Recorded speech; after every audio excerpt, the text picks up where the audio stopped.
Да, с удовольствием. Наши национальные украшения не бывают без монет. Все монеты, они художественная реконструкция монет Волжской Булгарии. Это X век. Все украшения – это обереги. Народный женский костюм состоит из головного убора хушпу, но сначала на голову одевается сурбан. Сурбан – это символ верхнего мира, и на сурбан наносятся вышивки с этим значением. Это корона, тоже символ верхнего мира. А вот эти монеты, все они как звезды.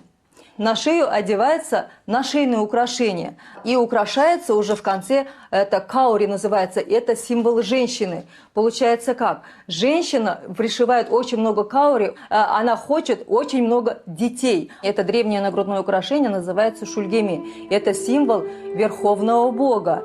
И его смысл такой: надо создать добрый мир, говорить добрые слова и делать добрые дела. Вот это вот на низ одевается теветь.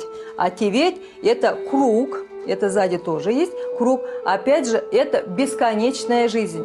Поясное украшение состоит из ярготь, еще украшалось гребешком. Мы старинные изделия смотрим, потому что эти монеты, они ровно должны лежать. Поэтому их, как пришивать, тоже есть особенность. Вот это вот шульгеме. На основе древнего шульгеми я уже это, считается, изготовила сама. Ну, как изготовила? Чтобы все заложить туда весь смысл.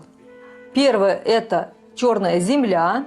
На земле зелень – это растение. Красный цвет – это всегда символ свободы. А вот это синий – это небо.